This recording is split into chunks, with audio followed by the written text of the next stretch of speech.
Welcome back to Real Life English Podcast, where learning English feels easy and natural.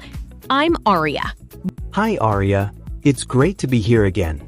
I've been excited for today's episode because we're talking about one of my favorite things ever.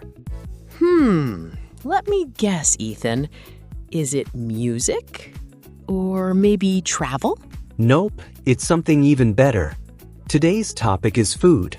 Honestly, food is such a fun topic because everyone loves talking about their favorite meals. Exactly. Food connects people everywhere, and it's also a great way to practice English in daily life. Now, I'm already getting hungry just talking about it. Same here. So, Aria, what kind of food do you enjoy the most? I really love Italian dishes. Pizza and pasta are my favorites, especially cheesy pizza with fresh toppings. That sounds delicious.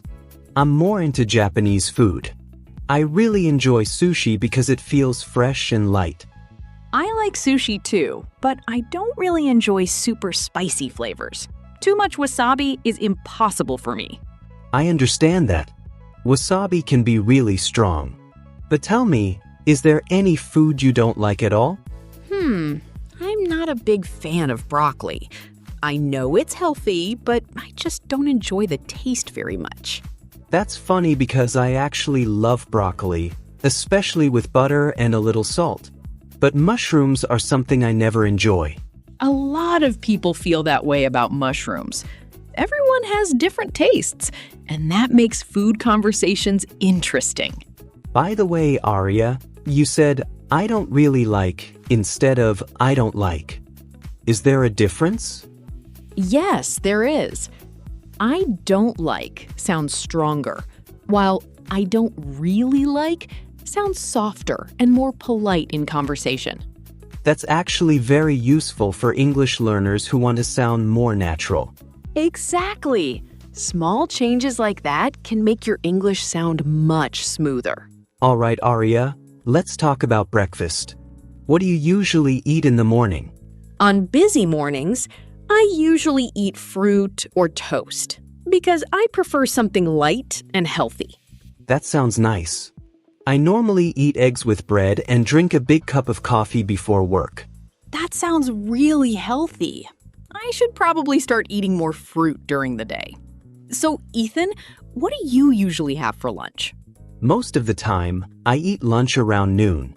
I usually bring a sandwich or a simple salad because heavy food makes me feel tired later. That actually makes a lot of sense.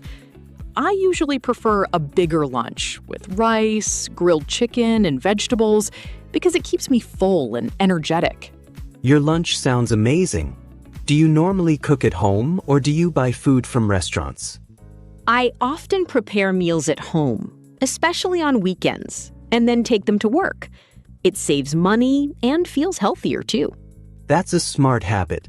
But I guess sometimes eating out is more fun. Definitely. I enjoy visiting different restaurants with friends, especially at the end of the week. When you go out to eat, do you like fast food places or calm restaurants where you can relax?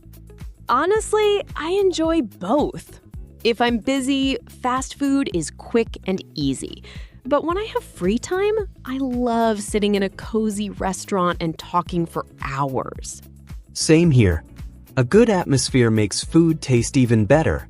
Hey, Aria, should we do a little restaurant role play for our listeners? That sounds fun. Okay, Ethan, you can be the waiter and I'll be the customer. Perfect. Let's begin. Hi. Good afternoon. Good afternoon and welcome. Please have a seat. Would you like to look at the menu?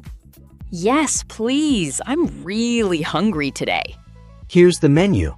We also have some special dishes today. Would you like something to drink first? Yes. I'd like a bottle of cold water and a glass of orange juice, please. Sure. And what would you like for your meal? Everything sounds delicious, but I think I'll order the chicken sandwich. Great choice. Also, Could you make it without mayonnaise, please? Of course. Would you like fries or maybe a salad on the side? I'll go with the salad today. I'm trying to eat a little healthier. Excellent choice. Anything else? No, that's all for now. Thank you. You did a great job ordering food, Aria. You used very polite English expressions like I'd like and could you. Thanks, Ethan. I think polite phrases make conversations sound much friendlier and more natural. Absolutely. Saying I'd like sounds softer and more respectful than simply saying I want. Exactly. Small expressions can really improve your English communication skills. Exactly. And when the food arrives, how can we describe it if it tastes really good? You can say, "This is delicious," or "This tastes amazing." For desserts, you could also say, "This cake is so sweet and tasty." I love the word delicious because it sounds much more natural than just saying good. That's true. And if food is very hot, you can say, "Careful, this soup is really hot." For cold drinks, you can say, "This juice is nice and cold." What if food has too much salt? Then you can say, "This is too salty." And if food has almost no flavor, we often call it bland. Bland is a great word for English learners because native speakers use it a lot. Exactly.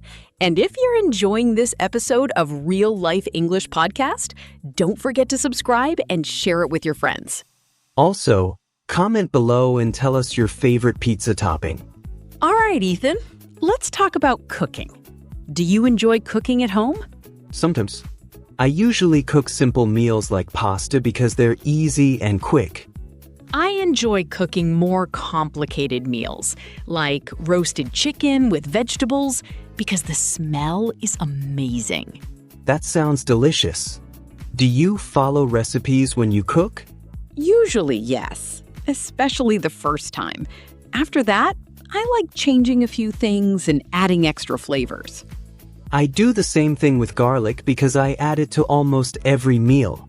Garlic definitely makes food taste better. Now let's talk about parties. If I'm hosting guests, I might ask, "Would you like more snacks?" Or, "Can I get you another drink?" And as a guest, you can reply, "Yes, please," or "No, thanks, I'm full." I'm full means you've eaten enough and don't want more food. Exactly. And if you're only a little hungry, you can say, "I'm a bit peckish." Peckish is such a useful and natural word because I usually feel peckish every afternoon around 4 p.m. when I start thinking about snacks and tea. Same here. I love having a cup of tea with cookies or biscuits because it's a relaxing little break during the day.